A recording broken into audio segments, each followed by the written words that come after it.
Sorry, me. Uh, Good morning, everybody. This is just a doodling one. If I miss you in the chat, um, forgive me, Jay's in jail, be in the background to let him tell me if anything's going on back there. But I've just got to keep working away, okay?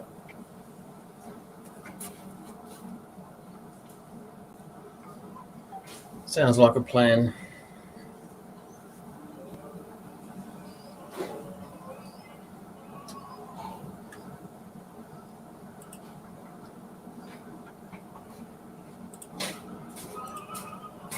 Got the heater going, it's still bloody freezing out here at the moment.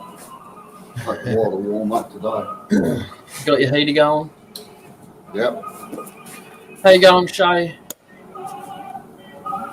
G'day, Shay. All right.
And TJ Turning's just come in, Robbo.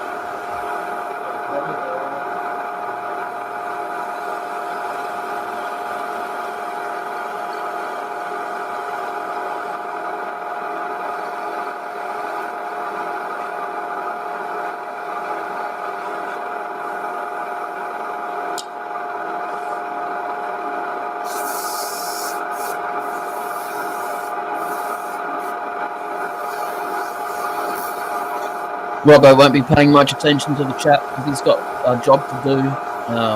So I'll be keeping an eye on the chat today.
TJ's just come back from their Yorkshire Grit HQ get together.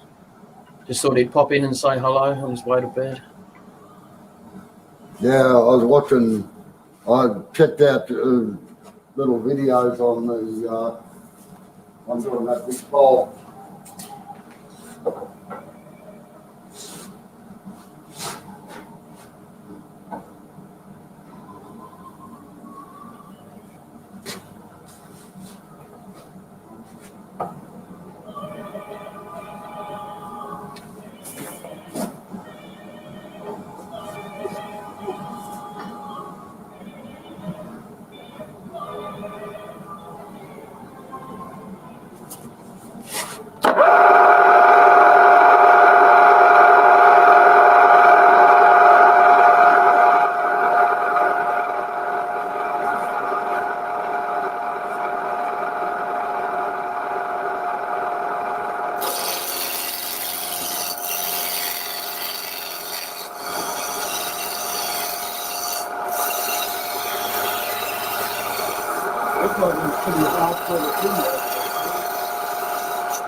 If you were speaking to me, I couldn't hear you.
How you going, Brent?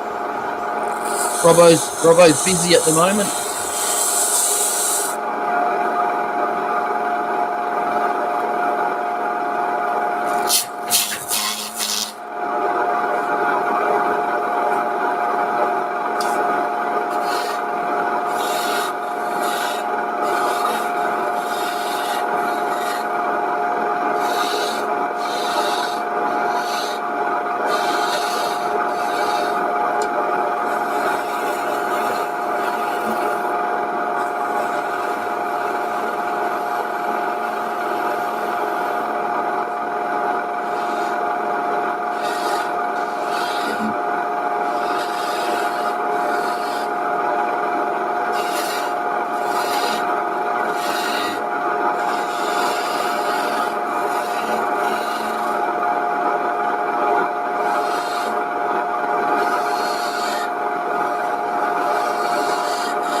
bloody splintering kindle it. I know what it is.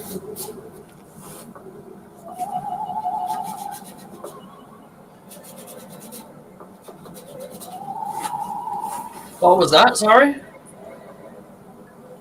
It's splintery and it chips a little bit. Yep.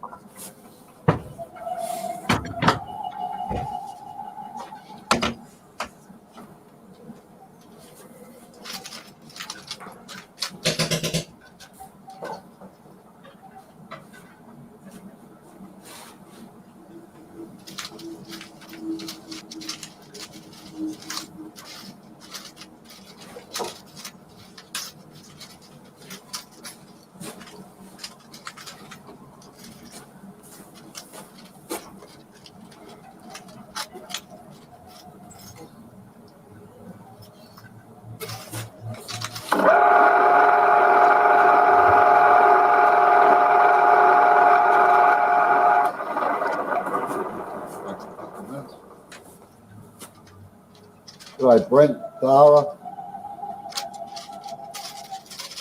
Shit, I didn't. Terry, if you're still there, it looks like you had a good time anyway. Plenty of lies and bullshit, I take it. Hang on, Dara. Hang on, Mike. Oh, g'day, Mike. I've got to duck in for lunch, Robbo. I'll be like 10 minutes or something. Yeah, okay, no worries. You'll have to get you close to me too. Yeah, it's 10 past. So. It's 10 past 11 here. Yeah. Yes.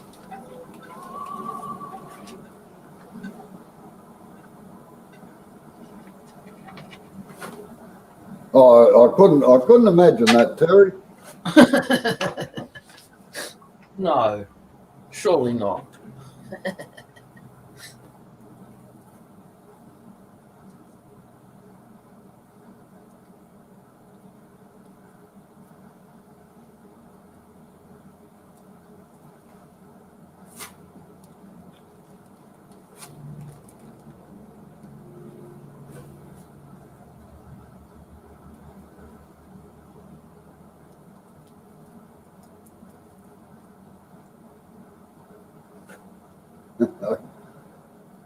I couldn't imagine that either, Terry. Gee.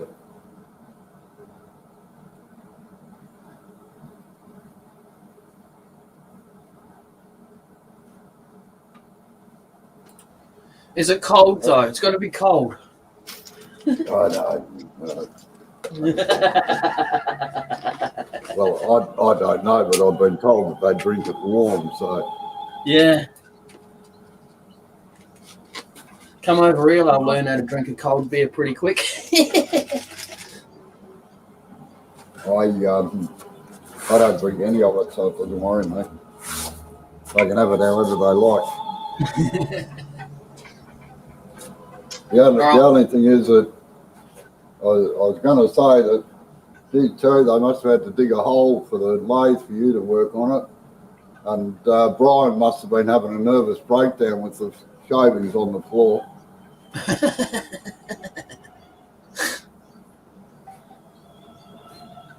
It's not his ship, so he shouldn't have to worry about it.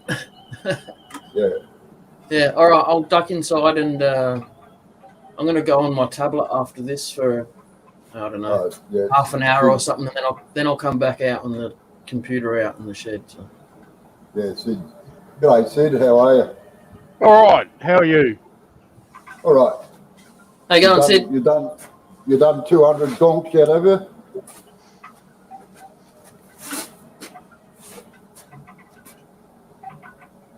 Oh, yeah, very good. So that's 2 of the 4 from last night. Oh, yeah. Woodworker learner is in. G'day. Sorry, I don't know your name. Woodwork learner. Me either. Me either. That's why Sorry? I said. That's why I said his channel name. Me. That's a bit of that dark hard wax oil for the hat. Yep. Oh, yeah. It's that light is washing it out. Woody. Yeah, I know. What That bloody gives hell? What? That gives a So nice contrast. that's better. I can see what I'm doing today because it's daylight. Oh, right. Oh, there you go. Woodwork learner is Andy. Robbo. Andy, yeah. Hey, Andy, how you Right. going? How you I'll going, put Andy? that on my spreadsheet. Yeah. Yeah, All right, I'm gonna nick off in for lunch now. I thought Brian may have been issued a broom when he walked in the door, so not a wasted weekend for Brian. Huh? So who's there? We've got in the chat still. Shay's in there, is she? Terry?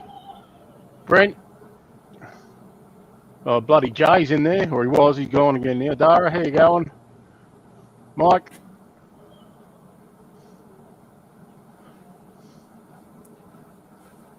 Andy, as we found out. Yep, cool. Have you met Robbo, Shay? Wait on, I'll put you up on full screen, see? So this is Robbo.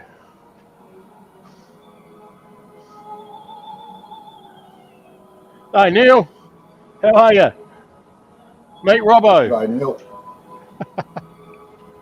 I don't know why I named it Robbo. There's no particular reason for that. Let's. But he's a distinguished looking fella, so. I'm glad that everybody got home. Well, I'm assuming everybody got home safely anyway.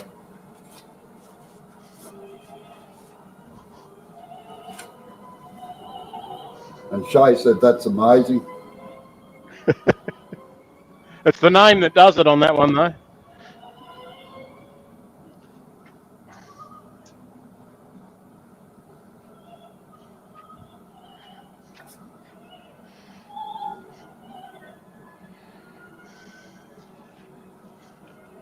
G'day, Steve. I'll be letting Sid look after the chat and everything in a minute because I'm going back to work as soon as I've had my smoke. So I've got to keep tracking on these bloody. Don't know whether I'm qualified for that. You might want to put yourself back on. Are you? Yeah, you're live. I'll just go to get the YouTube chat up as well. Yeah, no, I just thought I'd turn the cameras on while I'm bundling away.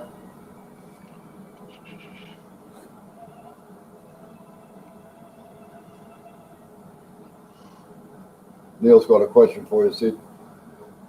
Right, Neil. No, I'm going to sell them, Neil. Yeah, that's the plan anyway. Mainly through the community shop. So I did 3, and then Robbo gave me a little tutorial session last night, and I reckon I turned those 4 quicker than I turned one of these. So, where are we? It's just all in the method, Sid. I'm in YouTube. That's the trouble. I can't see the camera.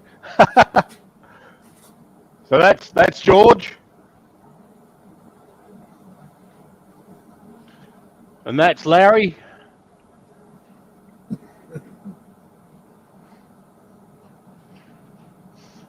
and that's Robbo.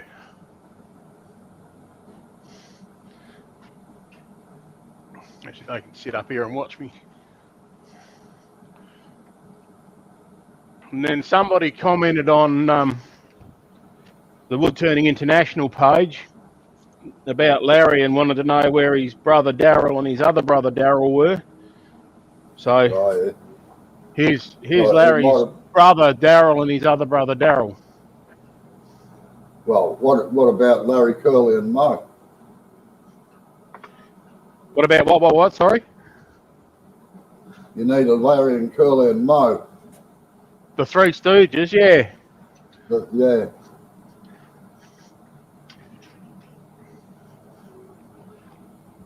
They'd have to go as a set. The beard's from faux fur, Neil, like you buy in a craft shop. Yeah, I get it at Spotlight.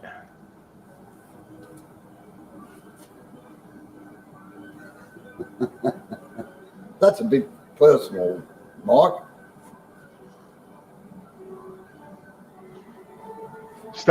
You're a brave man. Oh, I suppose you're in a different country. You're okay. But our borders are opening up, Steve. Oh, Steve, I'm offended. What? I've been trying for ages, and Steve manages it in one little phrase. Yeah. Bloody hell.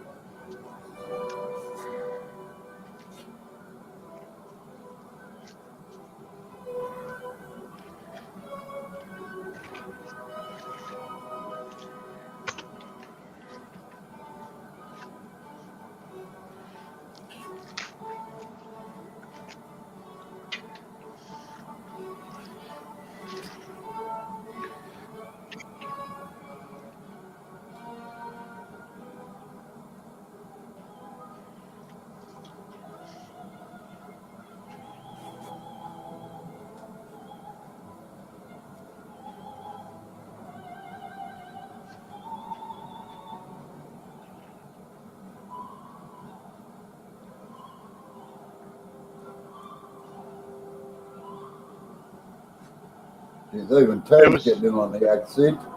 It was a big job, Terry. There was a few weeks of plastic surgery involved there. Yeah, that's Oh, one yes. thing about the beard on. That's the one thing in the beard on that, it covers all the wrinkles on the face.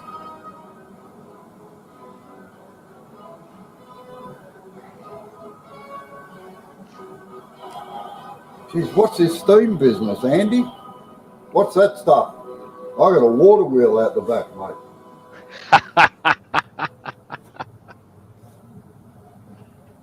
Wayne uses steam, I think, where they get that from.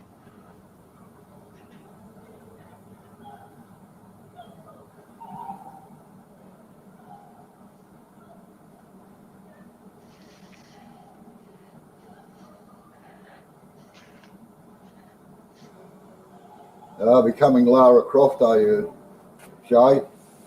Turning in a cat suit? Or Catwoman at least, sorry.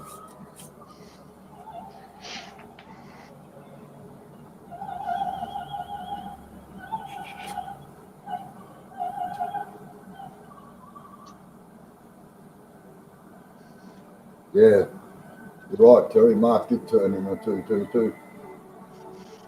Well, a 2-2 as well, I should say.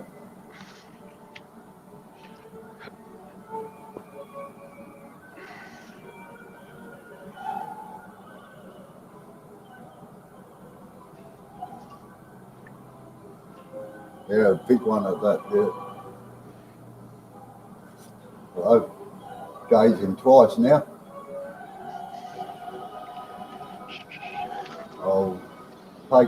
I'll take the other one out, Jay.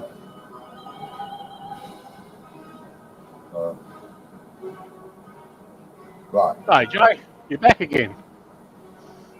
All right. How's it going? I'm going to get on with some more work. That's not your shed. No, I've just had lunch, so I've come upstairs for a little while and. Oh, yep. Yeah, don't talk about lunch. And then, yeah. Have you been for it yet? No, tomorrow. Oh, you said that yesterday. No, today's. I'm going to have some grilled fish for lunch in about half an hour, and then that's it until after tomorrow. It's fluids only from then on. Okay. Some clear fluids. Don't even have milk in my cup of tea. How rude. Well, not that I have milk in tea, but I have milk in coffee. Yeah.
Robbo must nearly be on his last one now, is he?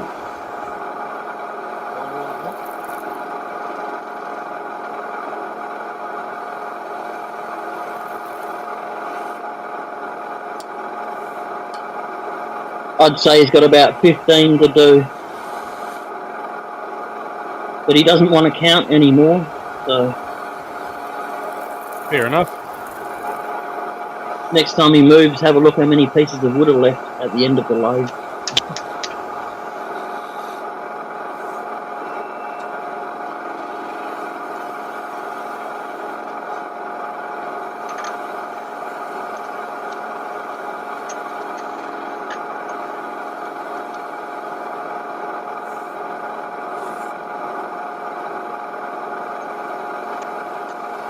How's it going, Steve?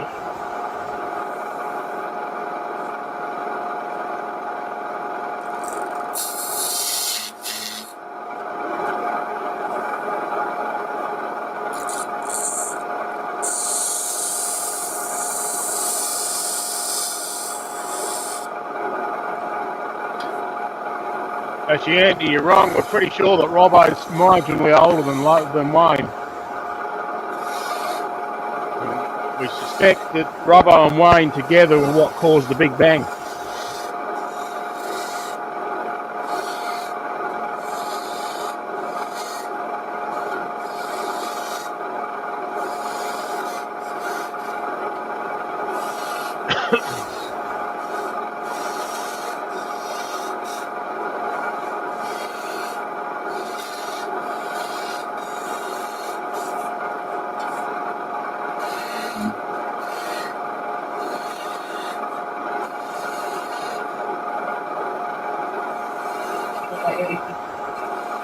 My cat is watching Robbo turn.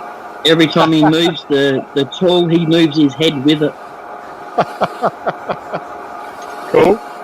But, oh, you can't see him.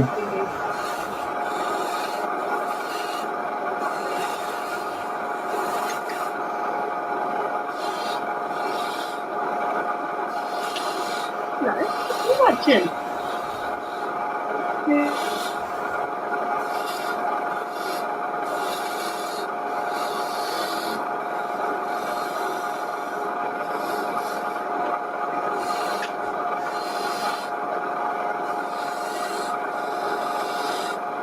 There you go, Amber.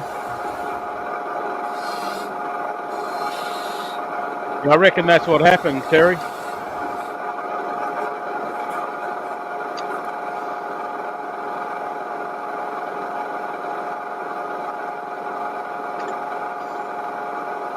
Hello.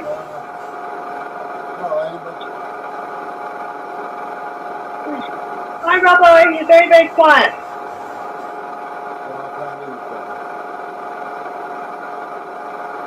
Too far away from the responder, I think. Right, Shane, this thing here you're talking about, it's a steady, because this can flex when it's turning, particularly when I start getting it thin down here, and that stops it vibrating. So it's just a V. A lot of people use rollers and that, but us old fogies have been turning for years. We just use a piece of wood with a circle or a V cut in it and put it up against it, and it's wedged in. It's actually bolted. I don't know, I'll just lower the camera to show you. He had to do that because it was before bearings were invented. Yeah, that's right. And it's bolted down into here, so that, still can't see it. Now you can. So it gets bolted into there. I just slide that forward and lock it in, and it stops that from, well, it minimises the vibration. You can still get a little bit of vibration, but then we just put our hand on it and stop it from vibrating. You see me when I'm doing the long section there, but I quite often put my hand up there because I've taken it away from the steady by then.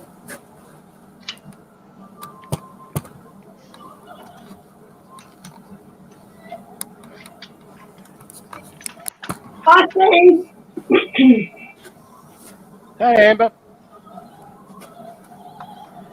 Yeah, and the other advantage of it is quick to set up too, and it gives you access down the, this is for Andy, it gives you access down the front here, but if you've got 3 bearings around there, you can't get in there. So, and it's just quick and easy to slide it in and out.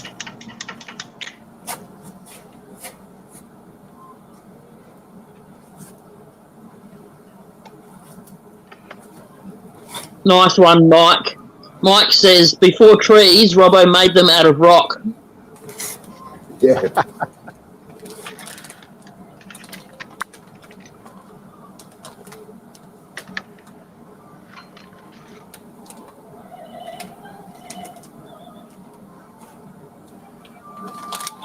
No, a lot of people Hey, can't Mike. afford- Wasn't you Robbo's apprentice, Mike?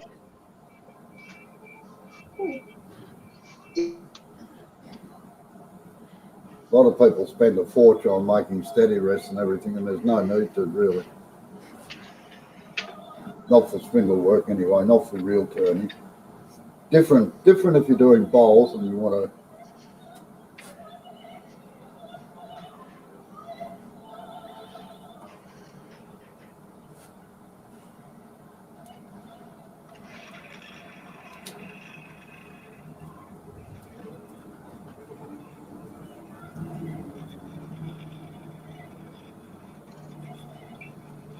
Okay, apparently Fred Flintstone was your apprentice, Robbo.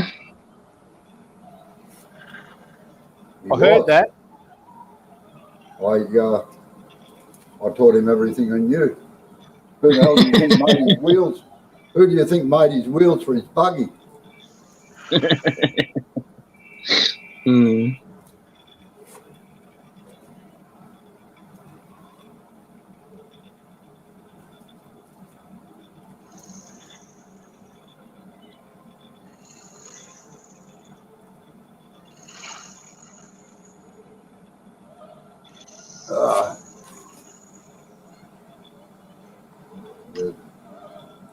Yeah, this is a bit of a pain, this, because it's an intricate bloody pattern on it.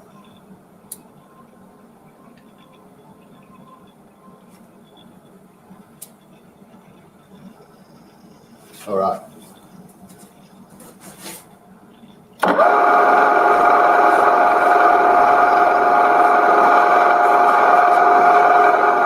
Hey Sid, do you see that pile of wood at the end of the lathe? Hang on.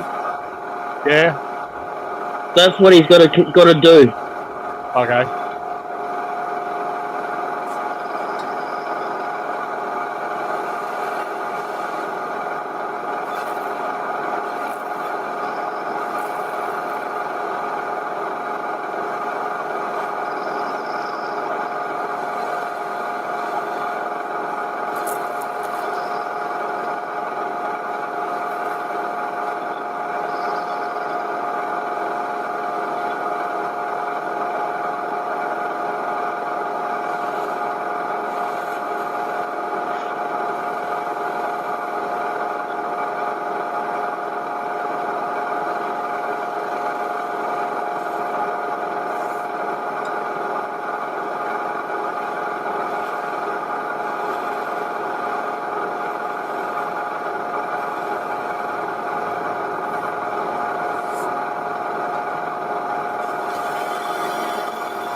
Shay wishes she was in her studio today doing stuff, but she's got her clothes have built up so high that they're as high as a mountain, and she said she'll get banned from wood turning until her chores are done. So.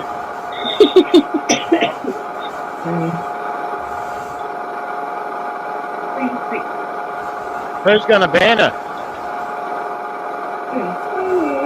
Her family for not doing the clothes washing. Well, she needs to trade them in then.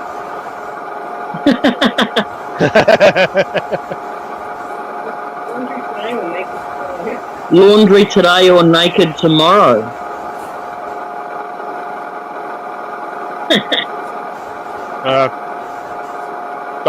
Don't see the issue. Exactly. No, they all have to be the same except that there's 35 of them that are longer in the pattern there, so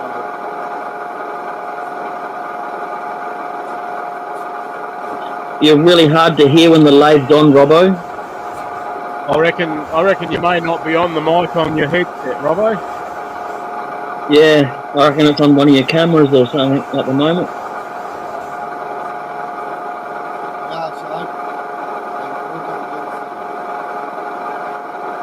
And he can't hear us. I'm just checking. He might be able to hear us, but we can't hear what he's saying back, so.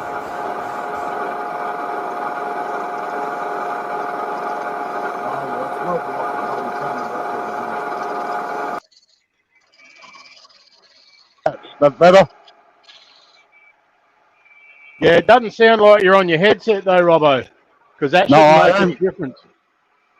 Yeah, I'm on the headset now. Okay. Yep, that's a lot better. But there you are, Shay. All got to be the same.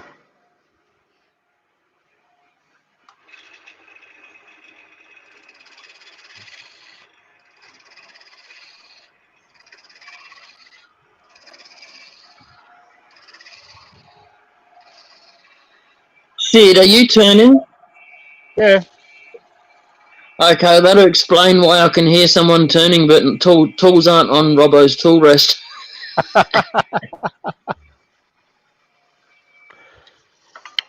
Yeah, I'm just having a play.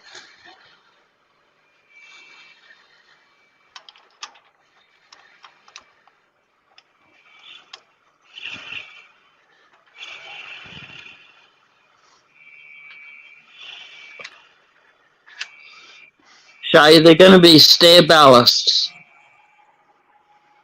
Ballasters. Balusters. Yeah, there you go. My English teacher corrected me.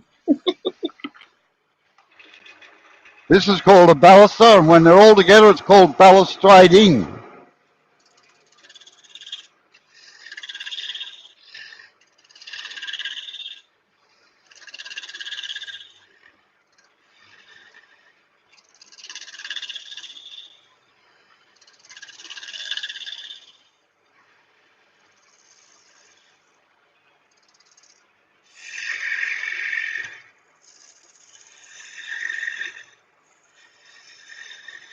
Needs a sharpen.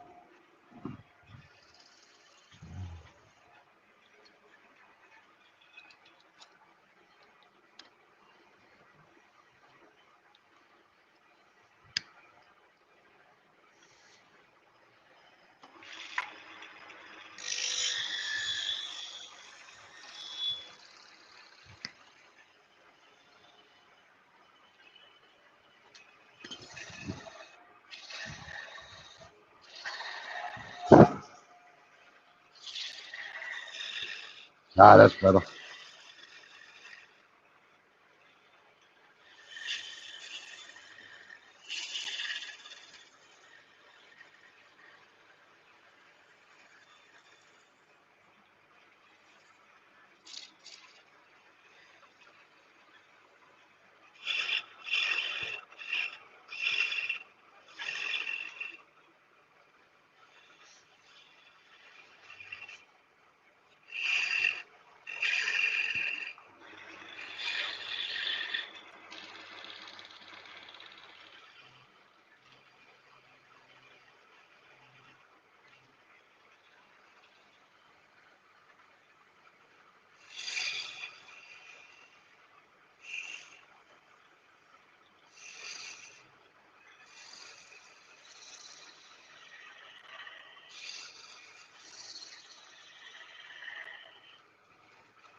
I knew there was one I'd forgotten somewhere.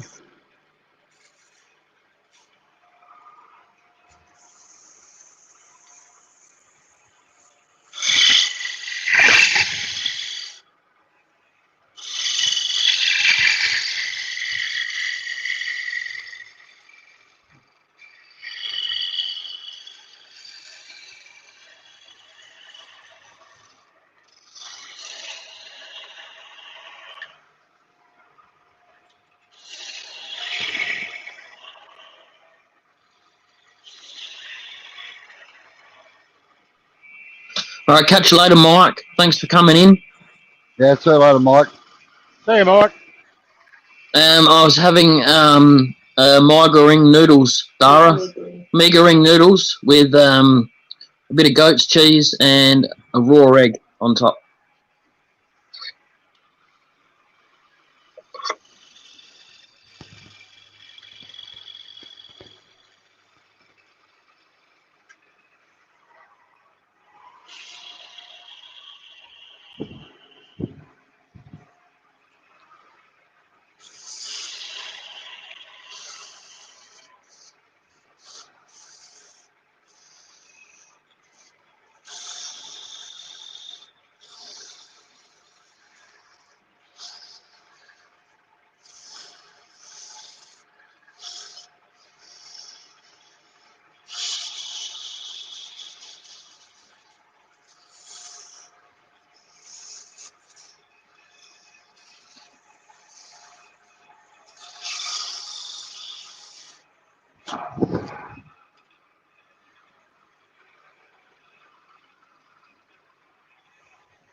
All right. Din-din's time.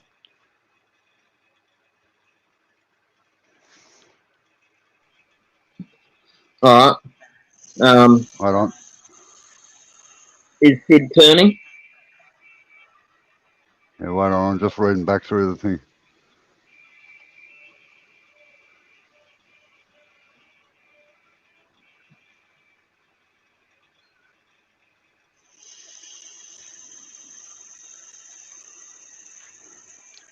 They were just talking we about had a how bloke- you. Sorry. Yeah, Andy, I'm just going back through the chat. Turn clothes inside out to get extra wear out of them. Nope, we had a bloke in our unit that could get 5 days out of his t-shirt. First day, right way. Second day, back to front. Turn it inside out, then wear it the next day round the right way, and then back to front again. And then on the 5th day, had to wash it.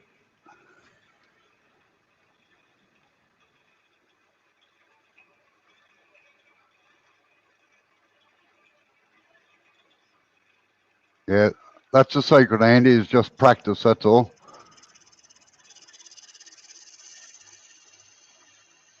There's a lot of like Steve Jones turns just right-handed. I'm lucky, I'm ambidextrous, and to me it does make it easier, but I've no problems with people that only use one hand.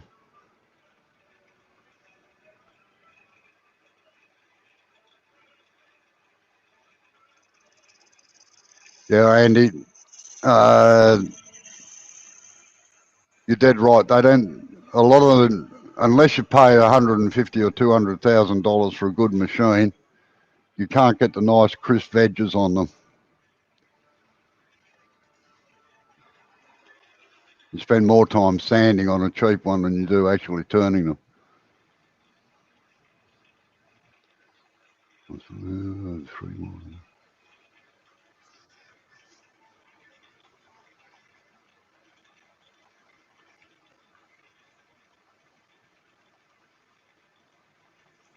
Yeah, and Terry would know this if you're doing production work.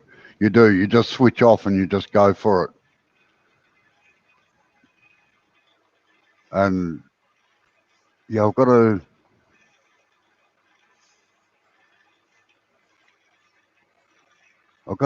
nice piece of red gum burl out the back that's about 3 feet in diameter. And much as I hate to sort of turn a bowl out of it, I've been thinking of doing it just for the sheer hell of doing it. The biggest bowl I've ever turned was 3 feet across, and that was for a salad bar thing where they had huge tossed salads for catering and that.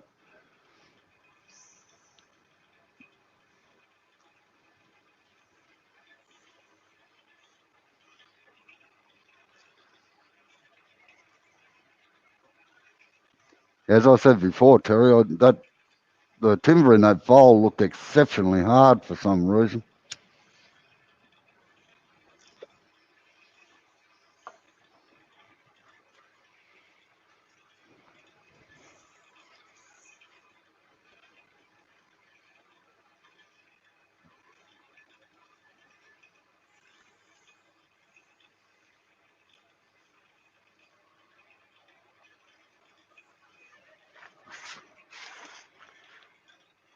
The BB32 is a nice lathe on a nice blade to work on, but unfortunately I still stop them, even with their nice.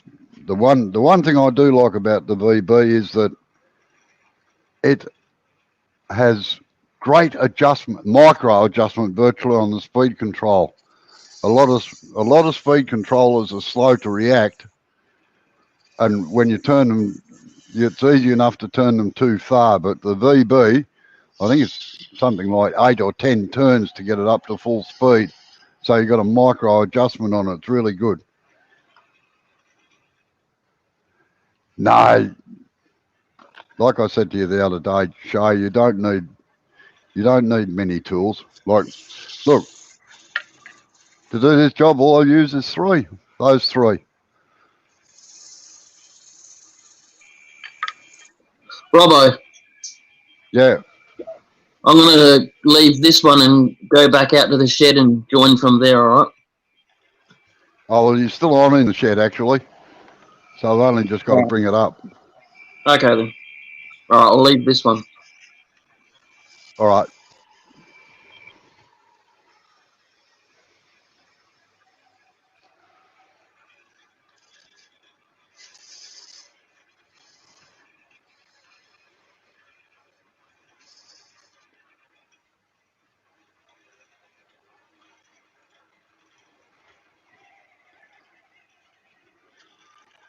Yeah, that's the problem with things like that. You're sort of time limited.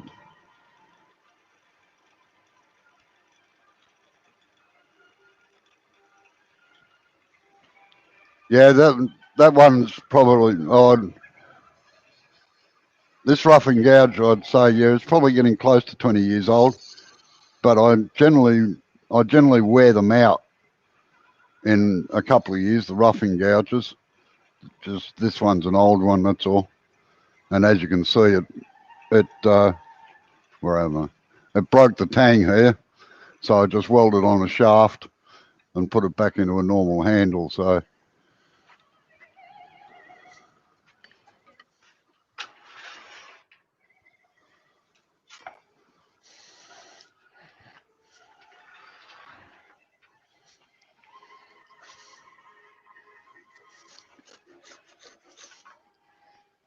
You out there yet, Joe? Oh, yeah. Mucking about. Mucking about. Green apple. Yeah. I take it it's a flower, is it? Yeah, like Mike Peace did one. I Yeah. had a look on his, and I'll wet the stem a little bit, and you lay something on the stem just to bend it a little bit. Yeah. Yeah.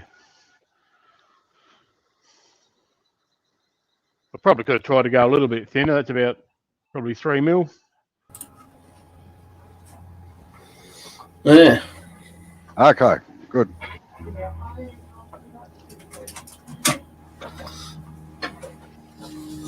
Yeah, There is no. Robbo. Sorry. There, if you go to in the screen layout, if you go to the next one to the right, it'll actually put us in a better picture. Like it goes more across the screen instead of down parallel. Yeah. Like that. Yeah. Jawohl. Yeah, no, I must admit, I like my big lathes, Shay. But you don't get a catch on, well, this one in particular. It'll just pick you up and throw you over the top because there's no slippery with it. Yeah, good night, Steve. See you later, Steve. Thanks for coming in. See you, Steve. All right, I'm just going to nick off for a while and go and get some lunch, all right? All right, no worries. Yep, I might do the same. Won't be long, so I'll be back. I'll be back. Okay. Jawohl. I'll be here. So, thanks everybody for coming in. I know it's getting late overseas, but I'll just leave it running and I'll be back when I get here. It won't be too long. All right.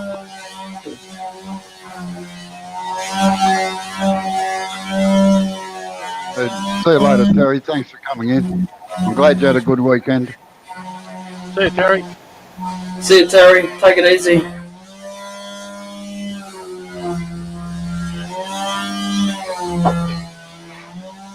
Get to listen to the mind-numbing noise of Amber's orbital sander, or palm sander, I should say.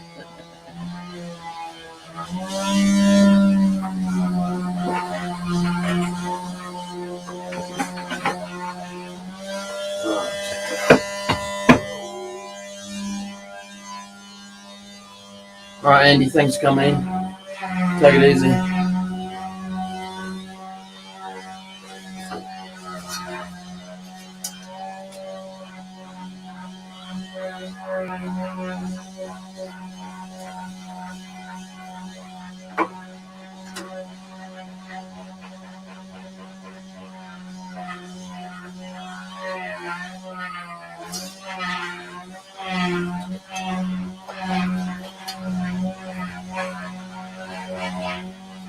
So I got a piece of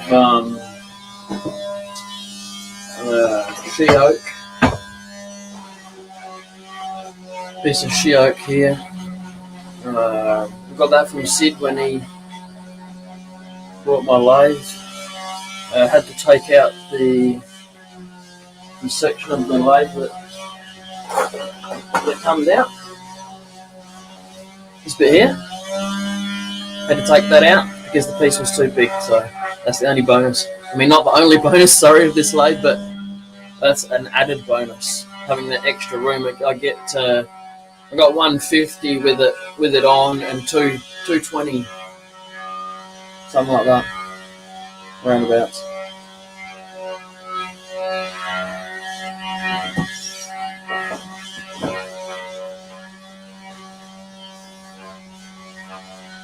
So, and then the only trick with that is that I'm restricted how far the tool rest can go. That's it. I'm right at the limits. I've even got a tiny edge of the banjo hanging off ever so slightly. Had to put a chock in here because the banjo wouldn't reach. Tool rest, get it right, mate. Yeah, so there we go. It's got some nice figuring.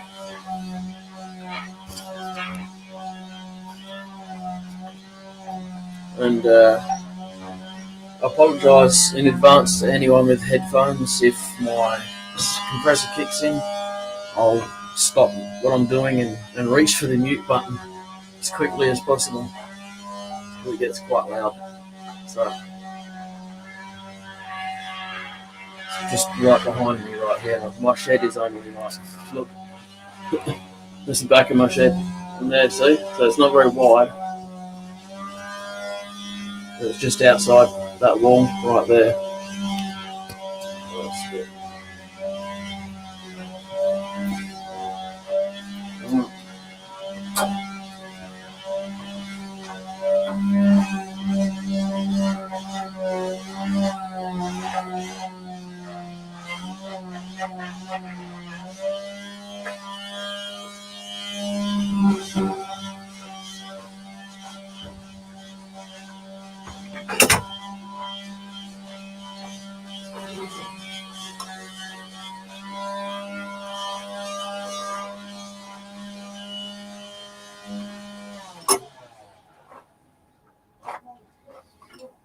Yeah, I've got this on, I think it's speed 2. Yeah, that's it's 800. I'll gradually go up. Really, what I want to do is try and get this bit down so I can get the bed back on. I won't be too far off it now, but just rather be not have to take the piece of wood off the chuck or anything to put it back on there. I'll just go a little bit more and do a testy.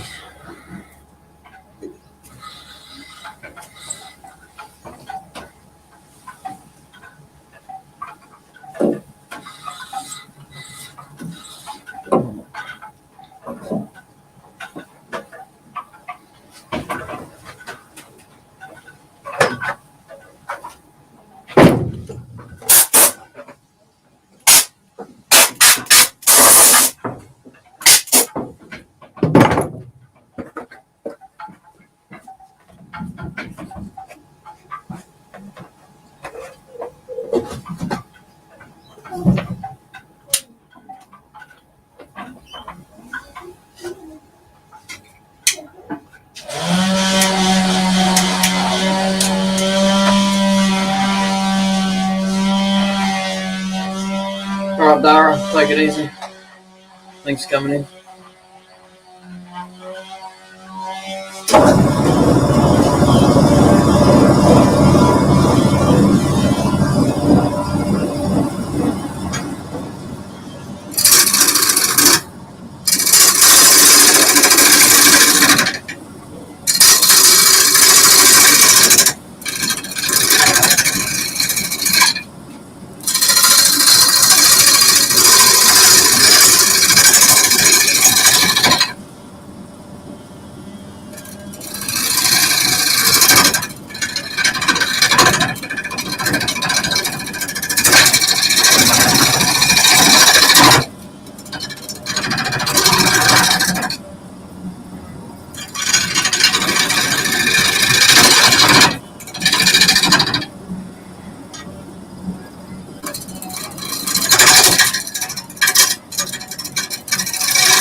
Hang on, Rex. Robbo and Sid have gone off to lunch.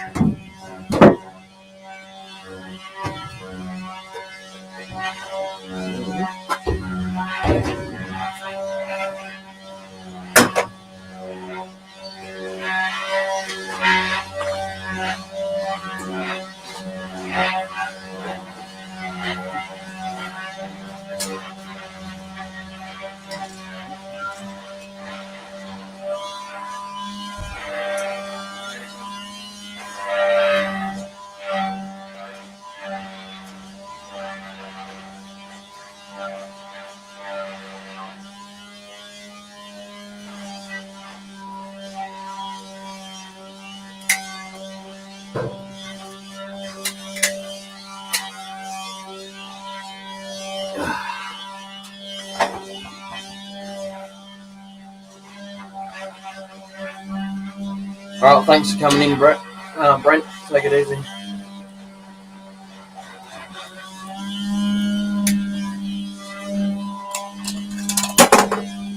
Well, there's probably only so many drops just the batteries. That's all. It's not too bad.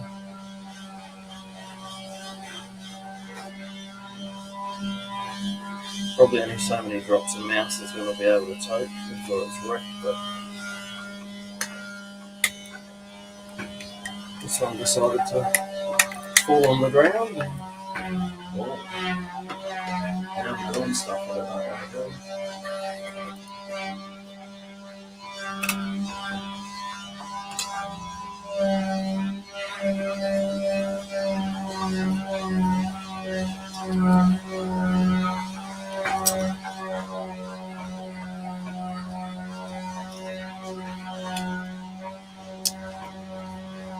Alright, Shay, I'll be here. Be it stuffing around with my mouse trying to get it back together. I've got the she-oak from yesterday's live, Rex.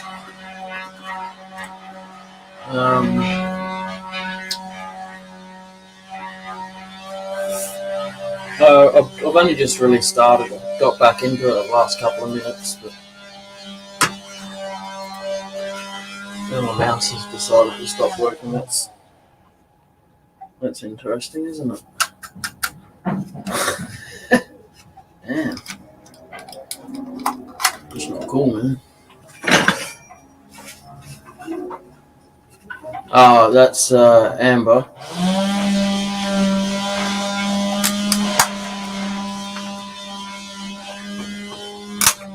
That's actually a palm sander, believe it or not. Noisy little bugger.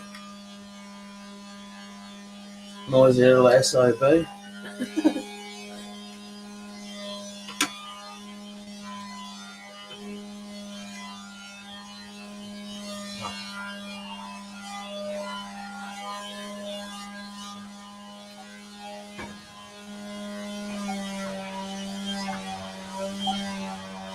Well, see, the thing is, it's even got a dust compartment on the back of it that captures a lot of that crap and actually stops heaps of that noise. I'll get her to take it off, and you might reconsider. Yeah. It's slightly loud, isn't it?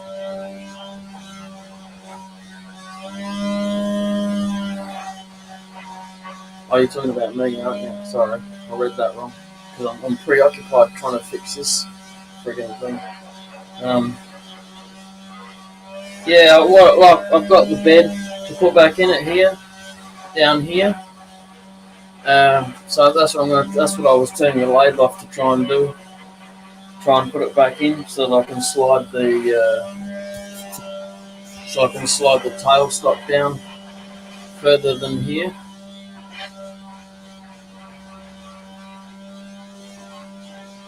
Yeah, I need to take the size down a bit, Rex, that's all. I know where you're coming from, though. And the vibration's mostly because I've got that block in there. Yeah, like I said, once that bit of bed goes back in here, I can take that out and reach in a bit further, but I'm just going to try and fiddle faddle around with this mouse at the moment.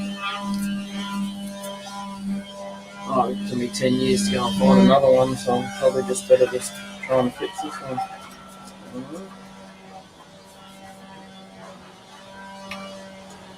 It's not rocket science.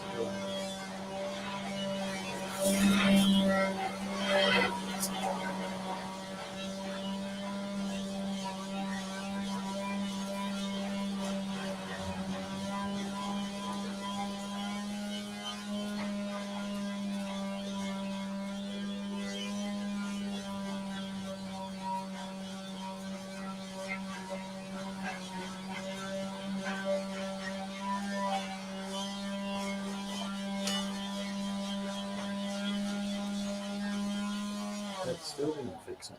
That's not cool, man. Don't be like that.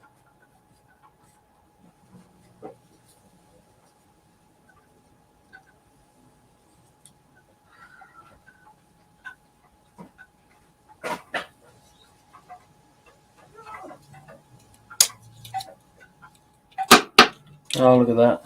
Trashed it now.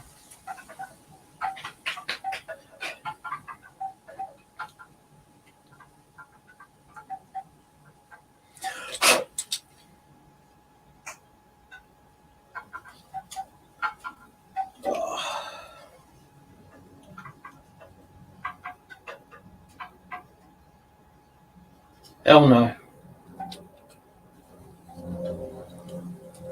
If you think it looks nicer, Rex, cool.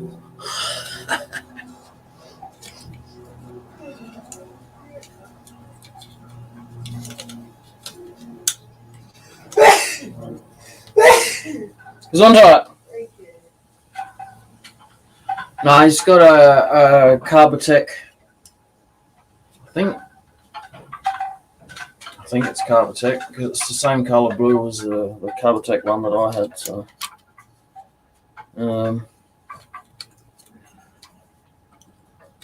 you just get to see more of his, to be honest.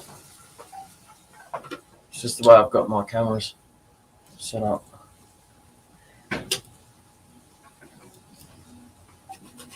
Not gonna let me have my mouse back. It's gonna be naughty.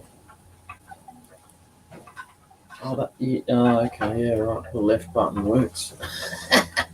Carbotech, there you go. See? He's lurking in the background there somewhere. How you going, Pete?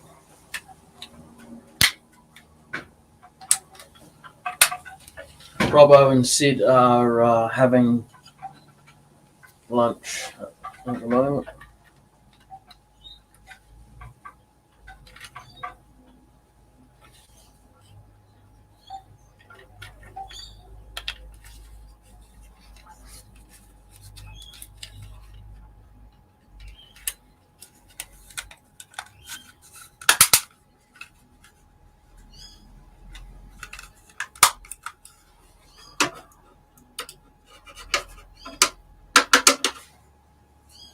So the buttons work, but the sensor doesn't work.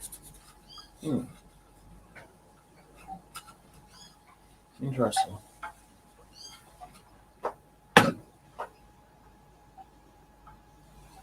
Yeah. Yeah, well, I don't know really. He's got variable speed and stuff, so it's probably not far off the same, I suppose, like power-wise.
Well, a bit of a hassle, was it, Rex?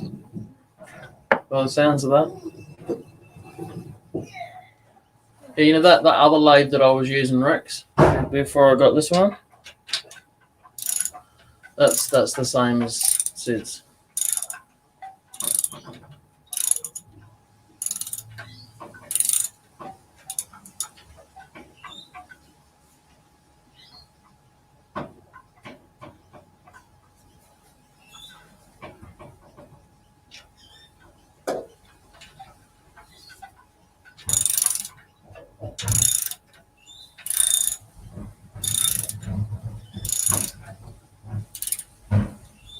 What's for lunch, Sid?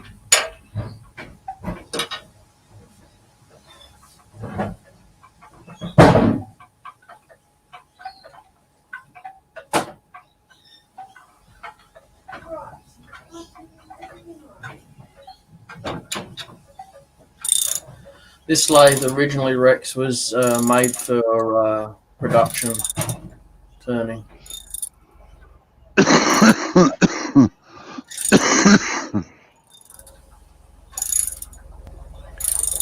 I'm back. Robbo could tell you more, Rex. I'm kind of a bit I'm a bit stuck at the moment. My mouse broke, it dropped on the floor and it's smashed and I can't get it to work.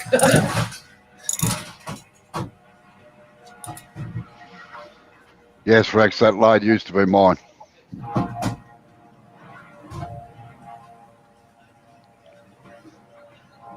It's made for heavy duty work.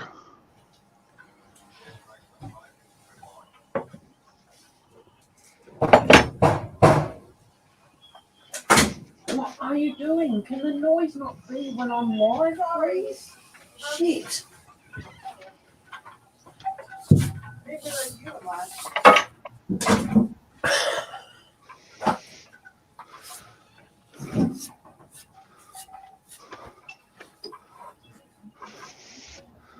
All right, just finishing my cigarette and my cup of tea, and then I'll be back into it again. All right. What'd you have for lunch? Hot dog, believe it or not. Oh, yeah. Nice. There's some that'd argue with you, Rex, about that comment. Well, That I'm a nice person. I don't listen to them. I don't know what they're on about.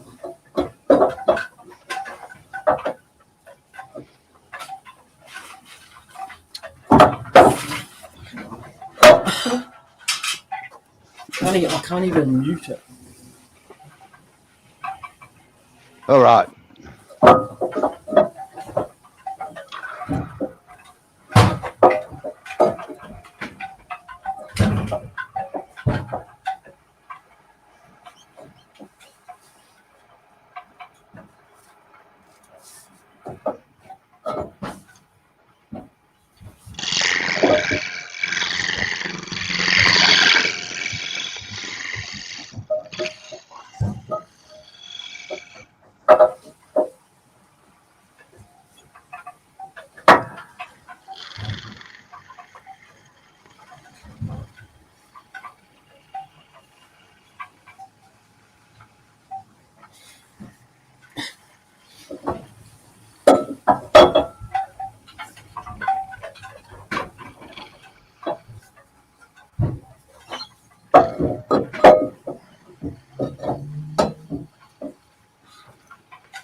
Oh my god, Muriel, this is fucking hard shit. What the hell's going on?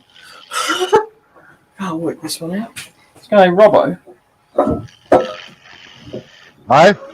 is there a particular way that this section of the bed goes back into the lathe? Sorry, what's that? Is there a particular way that this bed goes back into the lathe? Yes, it only fits one way. Yeah, that's what I thought. Well, I can't get it to fit in both ways, but it's probably just me.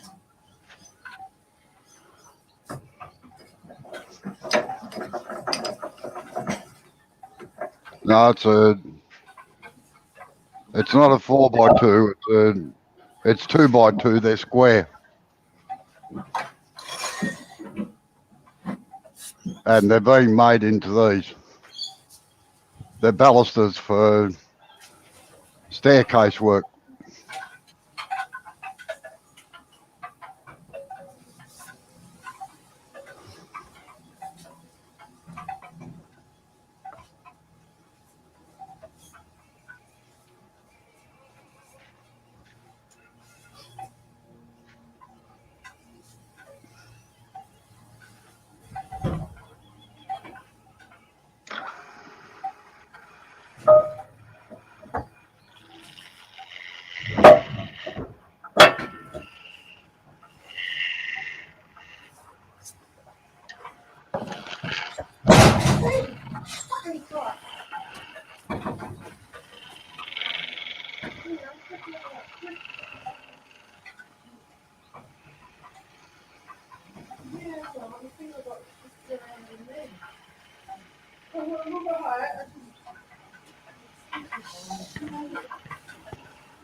No, I'm alright. Look at it. I've got twisted nothing here. It's brown. I can't believe it was going to into the shed. Yeah.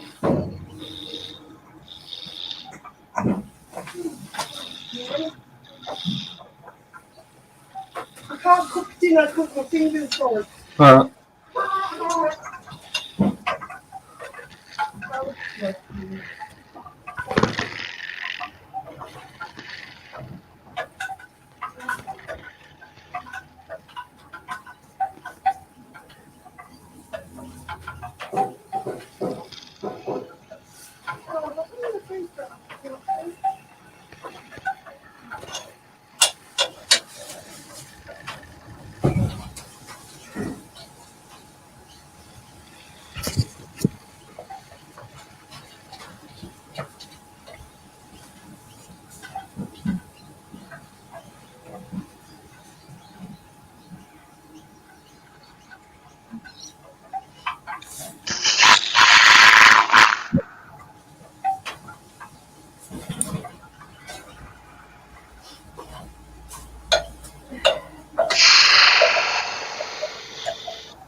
Maybe is this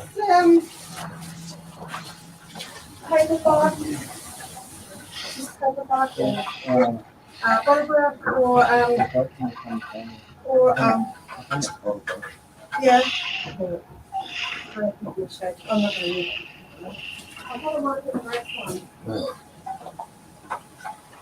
Robbo, Sid would like to know what the bits of ply were for. Were they to measure?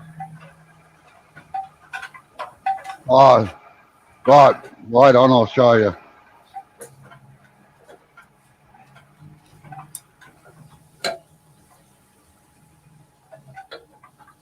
Right, they're called story sticks. And they've got a piece of plywood. There's the details marked out there.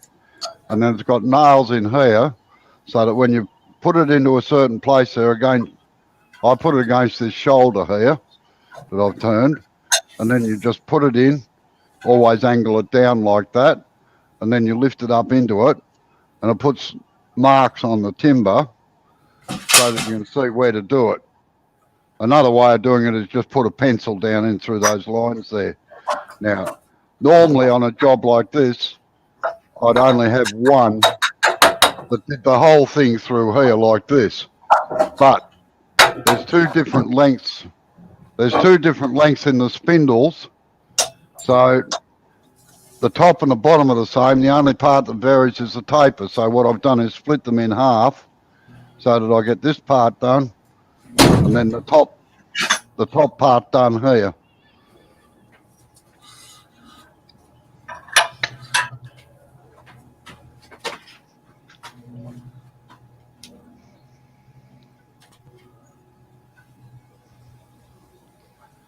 Yeah, just make sure that all the details go in the same place, Rex. And I've got it marked here as well, just as a rough guide to make sure that I get it lined up. G'day, Axel, how are you?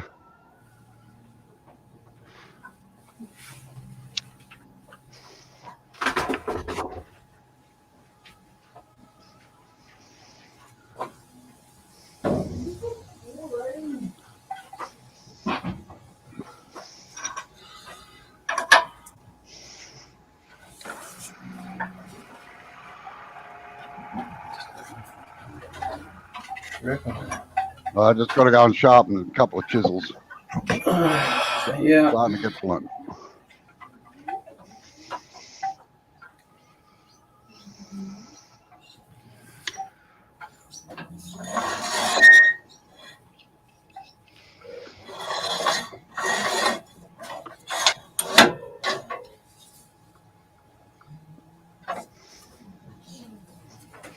You get the bed back in, Jay, or not?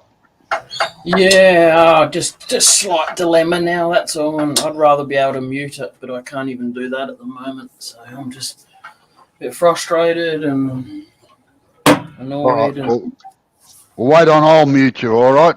yeah, thank you. Just hold on a second. I'm back. G'day, Sid.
Yeah, that's better.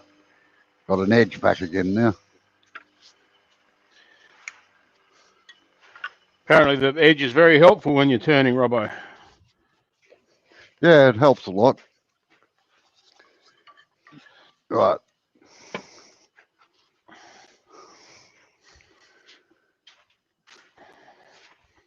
Yeah, Sid will have to keep an eye on the chat or when Jay comes back, but unfortunately I can't. It's over off to the side, so I can't see it. Yeah, and I'll let you know.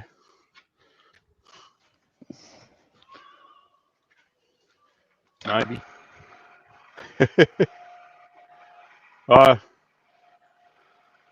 If they can't get to the chat, Robbo, I'm not going to be able to see because I can't that's see all when right. you're on full screen. Yeah.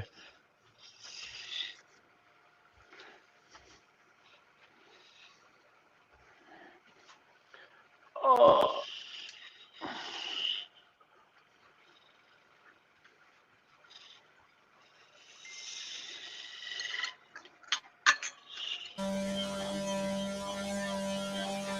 I just have to use my my tab key on my keyboard and cycle through until it pops up with the mute button and stuff like that. You can do that. Yeah, you got to watch out. It comes up as it's a very faint highlighted box. You've got to watch where it is, and it'll just move around on everything in the page until you get what you want. And you just press enter. Cool. There you go. I just learned something. Yeah. That's from the old days when mice were shit. Yep. Did you get your dooflacky stuck in there? Yeah, I got this stuck under. There's actually it's a lip there, and it actually got stuck in under there. So I thought it was best that I said what I said without the mic on. Yeah, cool. And to be fair, I've got something. I shouldn't really be turning today, so any turning I have done already, I could probably get in trouble for if Amber knew about it.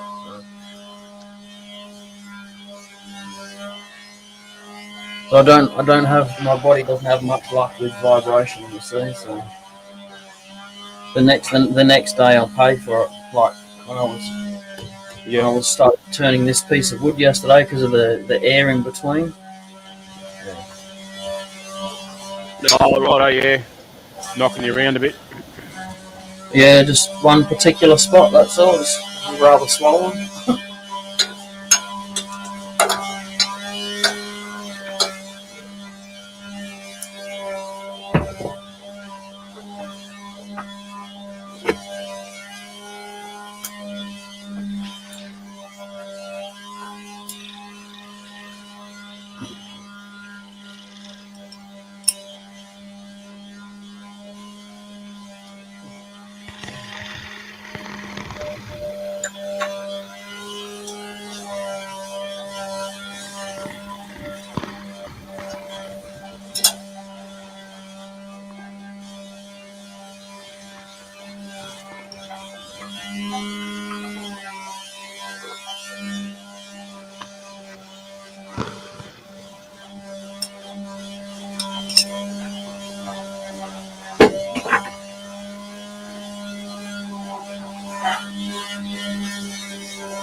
Rex has asked a couple of questions, Robbo. So, Rex has asked a couple of questions. How deep were the skew cuts? All uniform or different depths? yeah, no. I'll explain in a minute when I finish sanding it, alright? Right. I've lost my bit of sandpaper.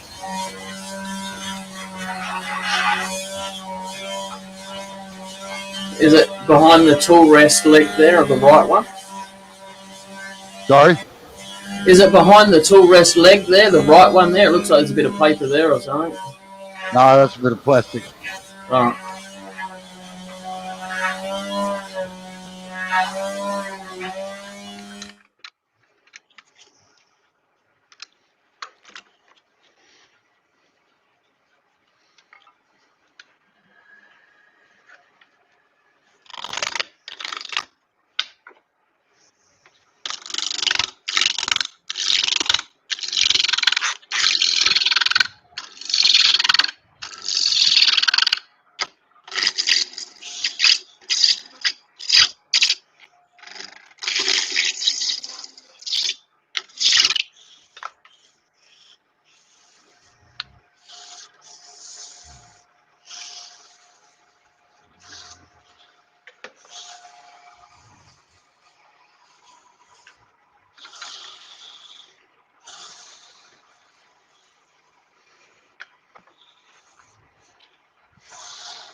Had a couple of little marks in it I had to get rid of.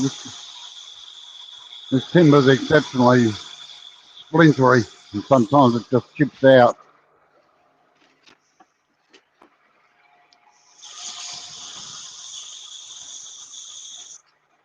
That's better. Okay. Now, I'm hoping you can see the camera. I can't really move the camera, that's the problem. But Yeah. to mark it out, Rex, like this mark here is a very shallow mark. It's only 3 millimeters deep. This one is 6 millimeters deep. Then you've got to go down to about 8 millimeters deep down here, and 6 millimeters there, then 8 millimeters down there. But this part here, this bead here, is 1/8 of an inch underneath. If you drew a straight line through there, that's 1/8 of an inch underneath that. So what I do is I mark it down about 4 mil, which is just over, sorry, I'll mark it down about 4 mil, and then you'll see me get the skew and I take that off to get rid of the 3 mil off here. And then I enlarge the cuts down to where it's got to be, which is underneath this one, which is just judgment. It's pretty much the same on this end here. It's just a couple of mil in on here, and then 6 mil, 6 mil. This is easy, 6 mil and 6 mil. And that's how I just judge the depths, that's all. G'day, David. How are you? And the speed the lathe's running at is so 1300. How you going, David? And axle, they're actually ballasters. And hopefully, Rex, by the time you've got that one done, that it matches all the ones you've done before. Like so.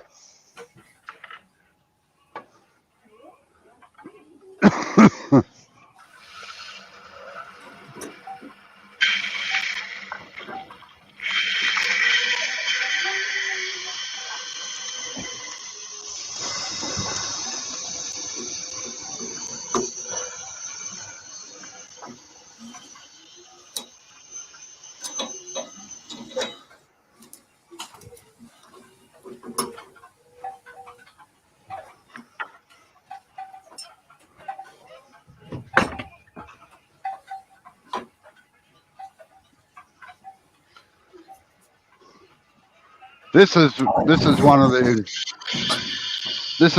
originals. That's what I'm copying. This has had about 45 layers of paint on it, I reckon.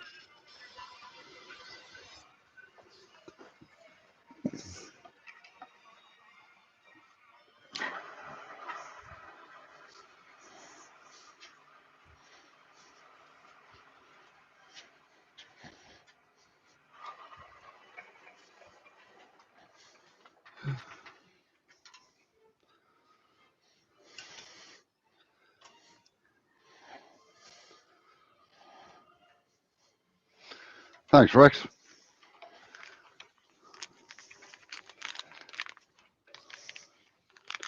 No, that's what I do. 99% of my time is copy work, production work.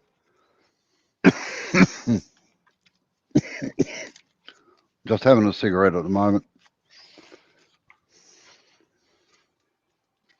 Well, yes, it does. Cheap sandpaper never works properly. Most production turners only use 2 or 3 brands. One of them is Hermes, SIA, SIA, and Klingspor. And there's a good reason for it, and I'll show you in a second as soon as I'm finished doing this.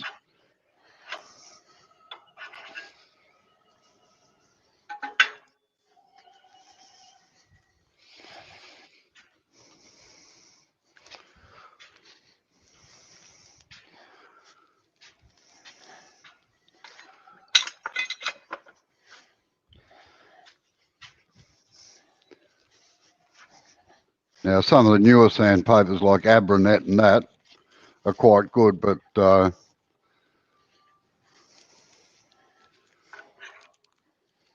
I've never bothered using them. Oh, I tell a lie, I have used Abranet.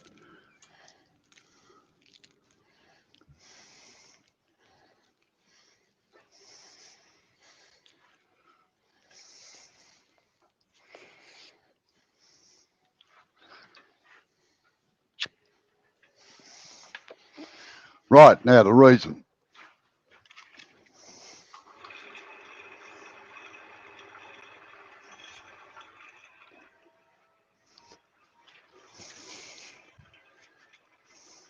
This is Hermes. This is the one I mainly use. And it's a cloth back paper called J-Weight. And if you fold it, it keeps the abrasive down the edge here. This is SIA, which is also a cloth back J-Weight. And again, see how it keeps the abrasive down the edge here when you fold it? This is a brand that I won't go into. It's fairly popular here in Australia. But see what happens when you fold it? The abrasive is just gone. It doesn't keep the abrasive down the edge at all. So That's the reason I only ever use 3 brands: Klingspor, Sia, or Hermes. Eventually, with use, of course, the abrasive does break away from the edge, but it's not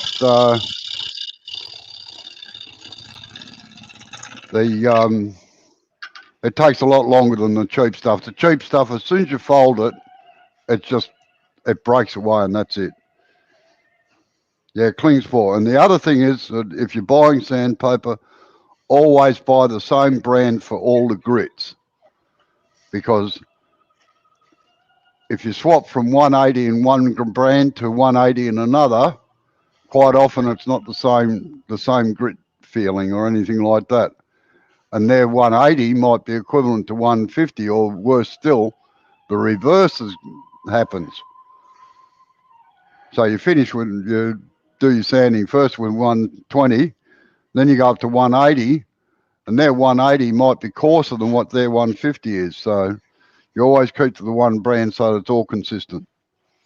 At least that's the way that I work.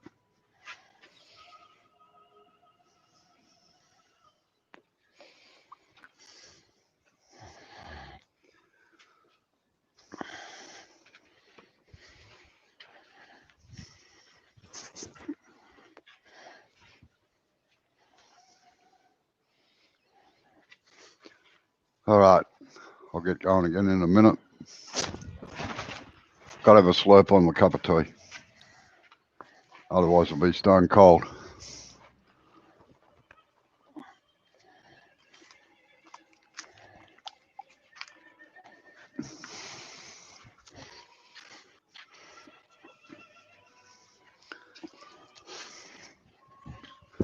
All right, I'll talk through this one while I'm doing it, so you get an idea of how it all works. Now, all these balusters have got the start and the finish mark, because they have to have a square section on the ends. Some don't, most of them do. So they've got a mark across there, a pencil line. You may not see it in the camera, I don't know. So I'll just lift one up.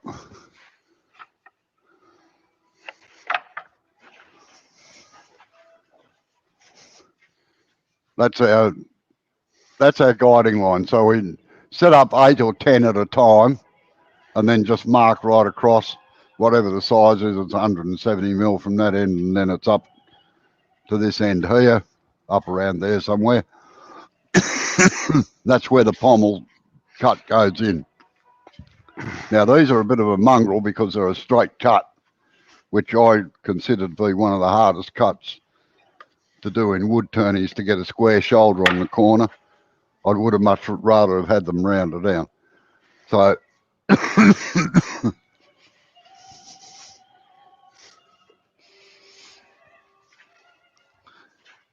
now it's held between centres, but these are actually cones.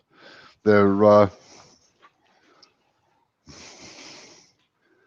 shaped like that. So any square bit that goes in has to go in perfectly straight. It's just a way of saving time. We don't have to mark centres on the ends of the balusters. If you're doing more than 5, it's just a pain having to mark the centres. So we use these. The square drops in there and it goes in exactly centred, both front and tail, head and tail stock end.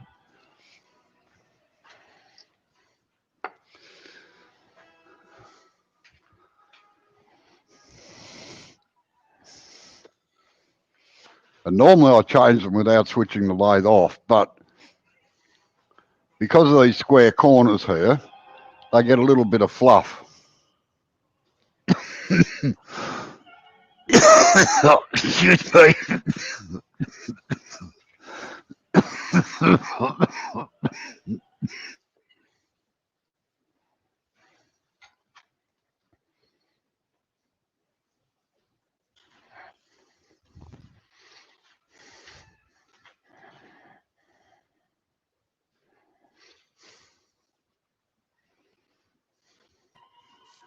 they get a little bit of fluff up on the edge here, so I've got to hand sand them back to get them smooth. So while it's off, I just put them in. I put them in while it's stopped. So that's the reason I do that at the moment. And also I can check all the rest of it then. This timber's, it varies in hardness and whether it's going to splinter or not as well. Right, so the first thing we do is get our spindle roughing gouge and take it down to round in the centre.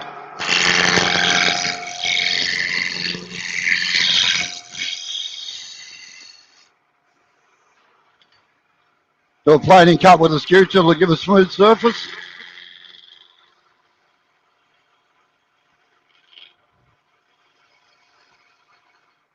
And bring in our centre steady. Now, this is just a block of wood with a V cut in it. And it's on a part of the timber that narrows down so that when I make the final cut, it turns off this bit here. Now, to stop that from burning, I just put a bit of wax on it for lubrication. Now, there's two ways of going from here.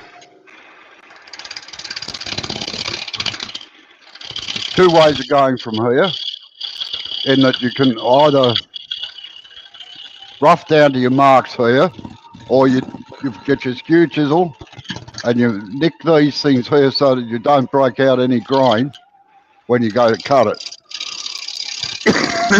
I prefer just to get the roughing gouge. Oh, excuse me a minute, please.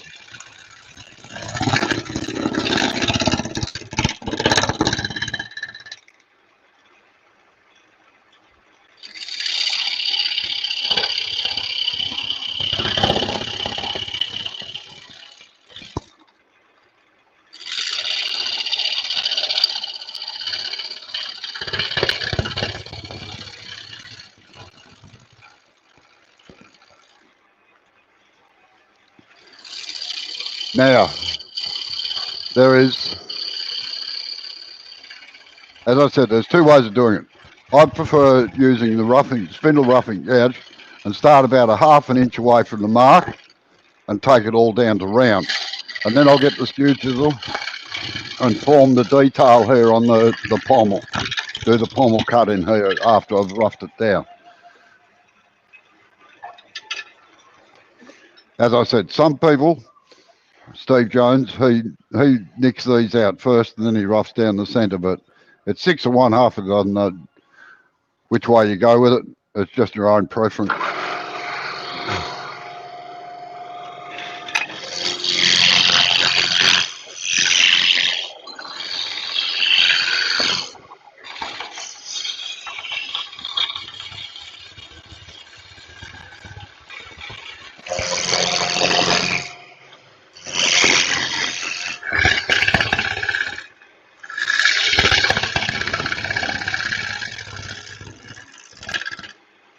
Now I get the skew chisel.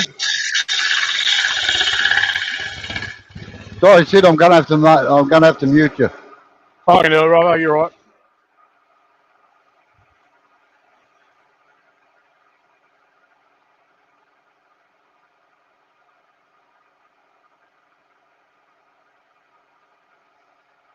Okay. So now because this is flat,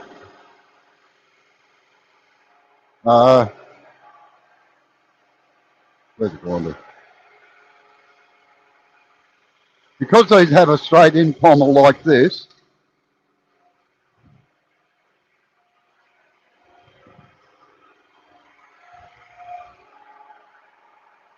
a straight in one like that, what do you have to do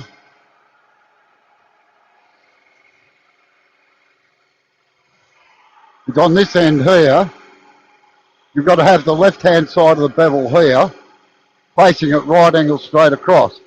And you don't come in right on the line, you come about a ¼ inch towards the waist end of it, and you nick it out like this. So notice the angle on it's hard to see on that camera, I know, but it's across there like that. So I'll put a mark in about a ¼ inch, And then I slowly start enlarging it and creep into that line. All the while holding this part here, this bevel here, at right angles to the lathe. If you get them crooked, they look terrible.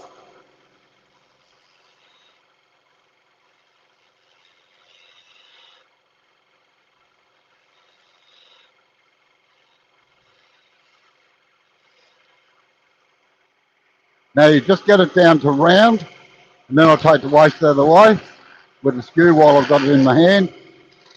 I get this section here perfectly smooth. Down to size.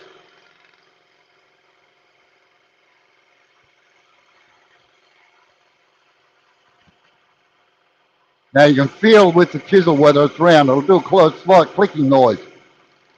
Not going to do it. Probably won't pick it up in the microphone. Now the reason that I get that down to round is for when I put the pattern on there. So that it's perfect, it gets a perfect thing on it.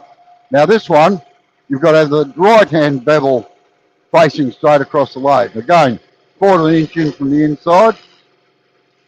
Just slowly work down, get rid of any waste. So you're nearly on the line, and then you make your cut.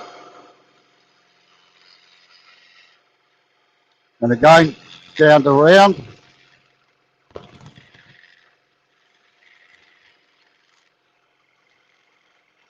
With a planing cut.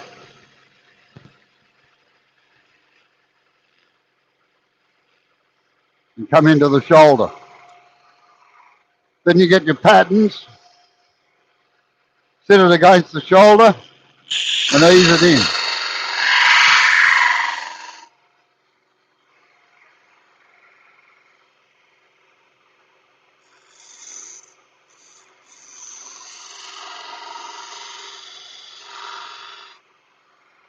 Then I start marking out the detail with the long point of the skew chisel.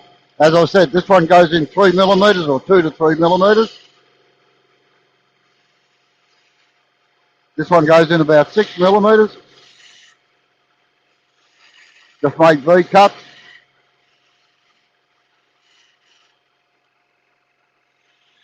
This one has to go down to about 7 or 8 millimeters.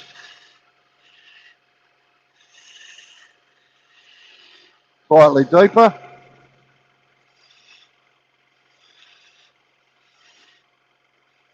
This one here is 6 millimeters. I'll explain that in a minute, why. Now this is the one that's got to be 1/8 of an inch under the primary diameter here. So I go in about 3 or 4 millimeters on each side. And now I'll take it down with the skew chisel until the lines are just there, and then I take it down to the side.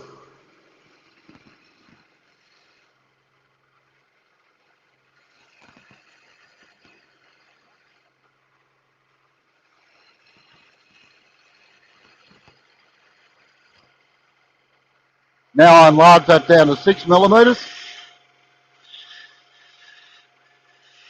That's all guesswork. Guys having to grab calipers and everything.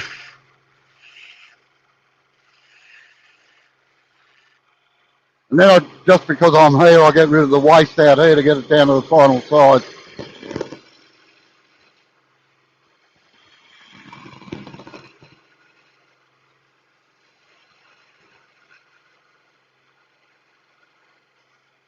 Now it's got to have a fillet in there and a fillet in here. So form them while I've got the skew chisel. Now unfortunately the fillets on these can't be angled, they've got to be straight. So you've virtually got to cut a cove along the short point of the skew.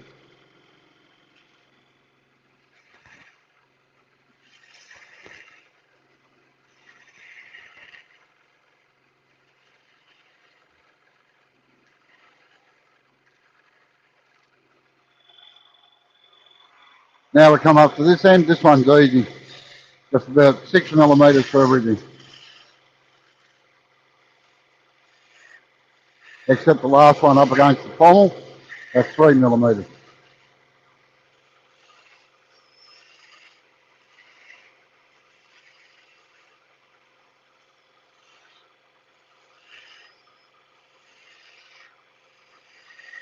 Now put our 3mm one in. Give clearance for when we put the bead in there. Now while I've still got the skew on, because I know there's flat along there, I put the half bead in here. Take the waste out of here to get our fillets in beside our cove.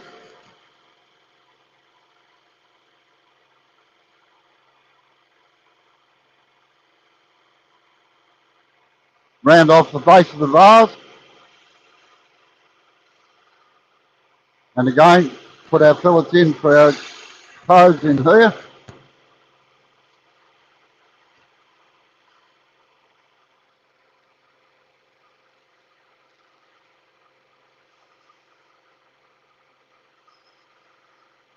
Now I could do all the beads with the skew to the wires here.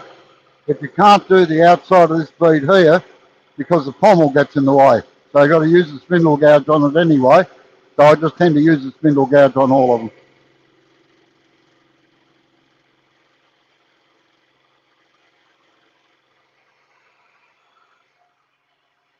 Get our spindle gouge. Form our bead here.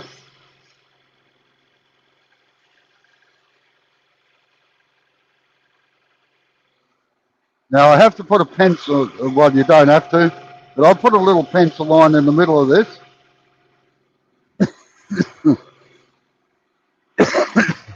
I'll just explain why. Now I'll grab one of the balusters again. Oh, got one up here.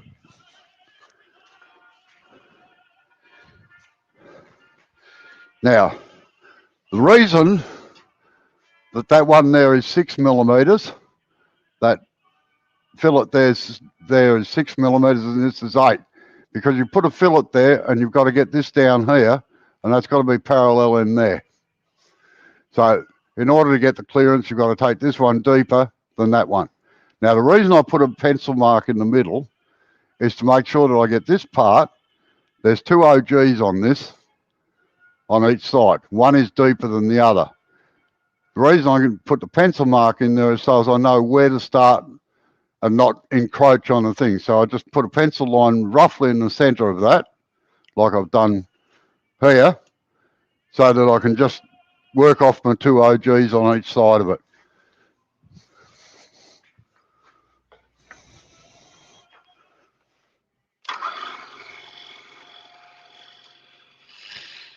So I'm just forming the parallel bits in here now.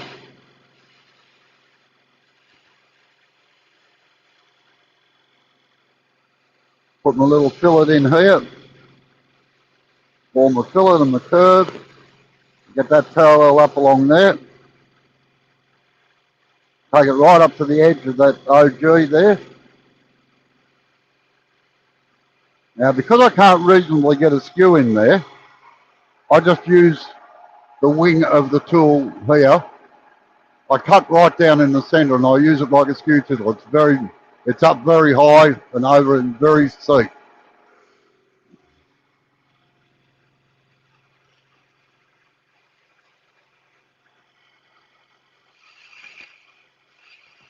Put this parallel one in. Start forming our fillet. Start getting a parallel.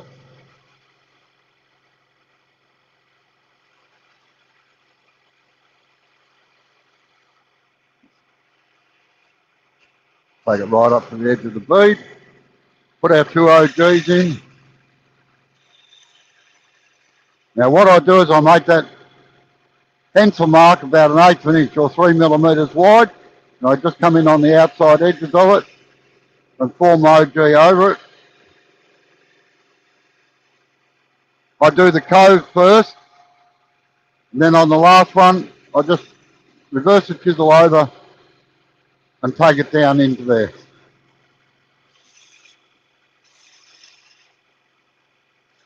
And I leave that section where the pencil line is flat, because when I go to sand it, that will automatically, it'll just round over that top.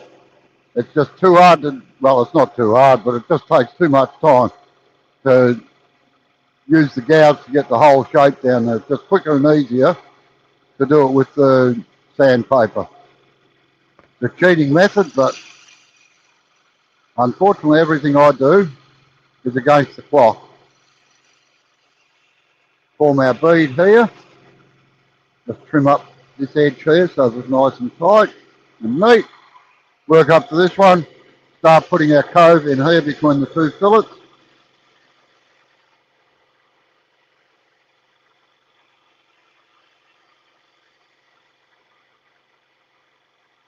Round over the edge of the vase here, just to get the lip on it.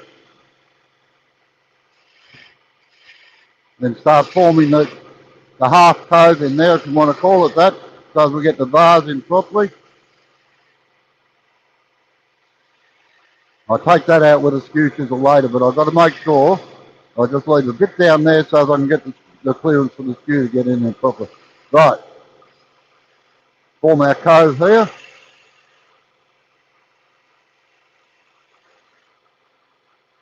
Again between the two fillets. They're very narrow little fillets on this. They're only about 1 millimetre wide. And we form our bead here.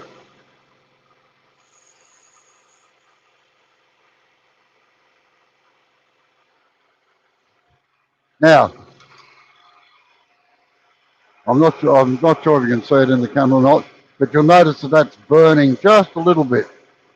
Now, that's the reason you put it down away from your major diameter here, because now I pick up a spindle roughing gouge and I take this to shape. And it turns away from the steady.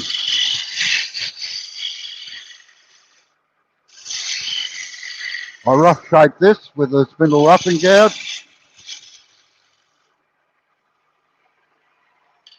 Then I get the skew chisel. I'll make a complete run down it in planing cut. Now if it does happen to vibrate, and this one's not too bad, I just put my hand over it to steady it. And away I go.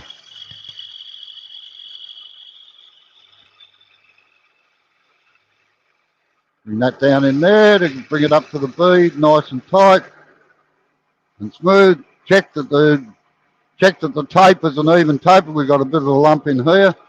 We just take that out.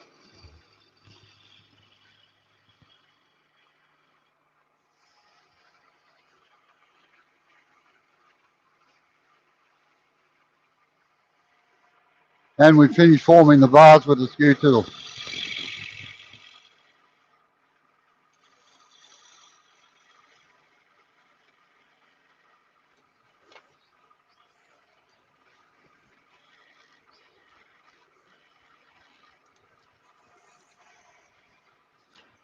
Take our steady out of the way.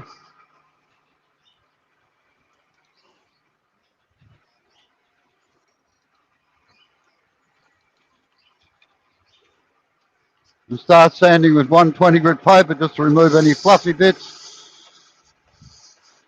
and the glazing off the chisel so the paint can stick to it. Now this bit here is flat on the top of those two OGs, so all I do is just stand up to it and round over the edge and remove the pencil marks on it.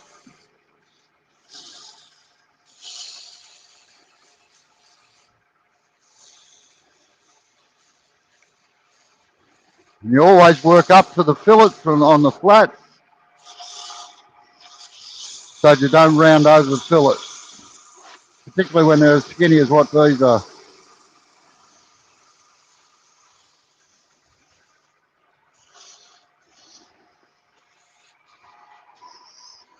To do the coves, I just twist the paper like that, get down into them.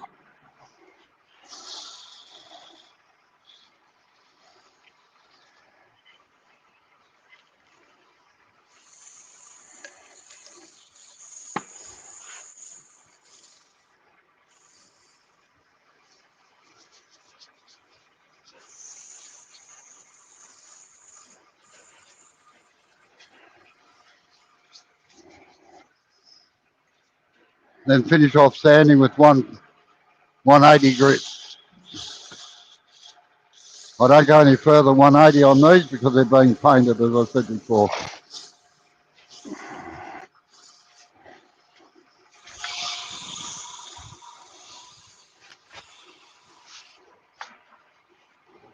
Twist the paper down, work up to the edge of this here so you don't round it over.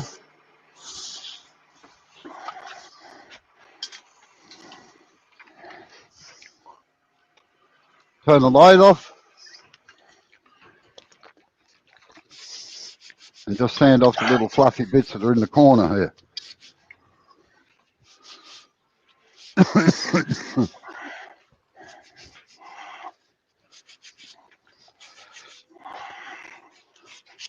And if all's gone well,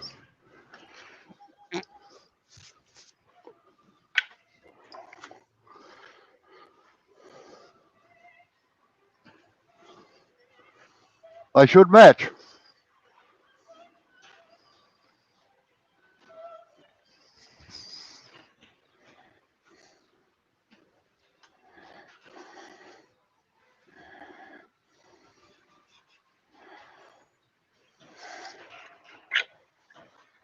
So that's how you do it, Rex.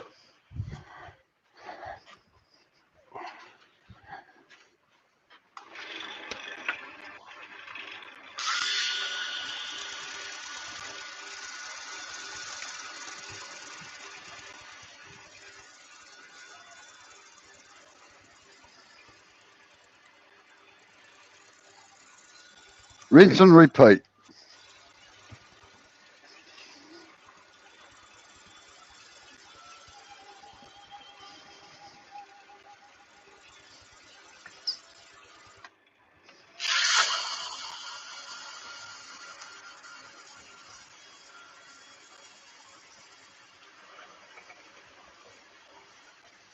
Easy, isn't it?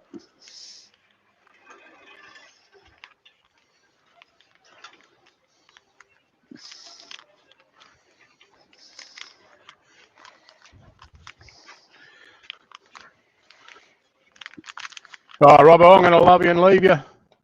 All right then, Sid. Thanks for coming in. No, it's been good watching and turning and doing all that stuff. I've got to take some medicine in about half an hour, and then I'm not going to be very far away from the bathroom for the next while after that. Oh, good luck. as long as it's me that didn't give you the trots, that's all. Oh, no. Definitely chemically induced. Yeah. All right, guys. Catch you later. See ya. All right, thanks, Sid. Bye.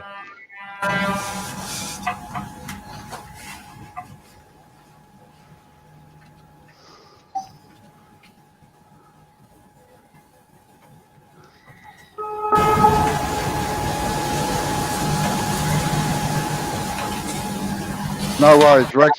Good night. Hope you had fun.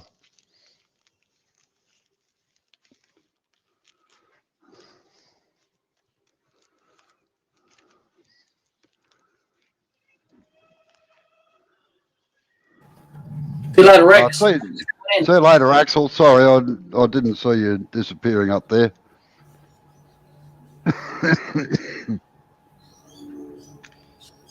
You've been going for 2.5 hours.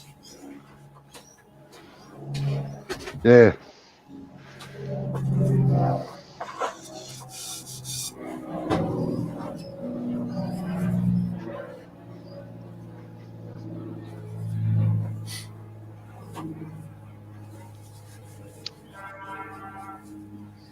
Can't see how many people are watching from here. Sorry, what's that? So I can't see how many are watching from here. There's only 6, I think. So I might shut it down to 2.5 hours is long enough, I think. So All right, no worries. I'll plus I've got some other stuff to do for Julie as well. So Okay. all right then. Thanks. I'm sure everyone enjoyed it. Thanks for doing that, Joe. And all the tree people, I shall catch you all later. and whoever else is in there, I don't know. So thanks for coming in. Thanks for putting up with me. Always. All right. See ya. Bye bye. You're still live, Robbo. You haven't canned the live. He's gonna let me stay, is he? Yeah.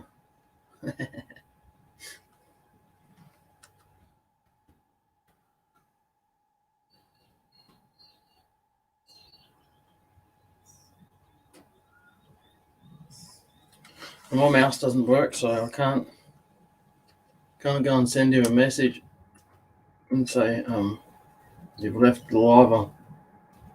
So, if someone else wants to do the honours, please. I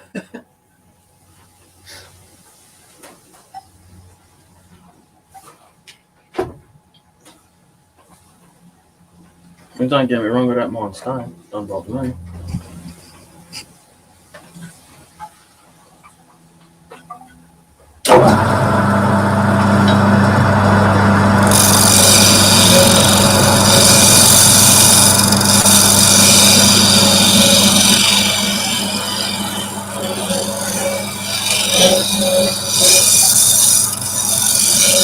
Yeah.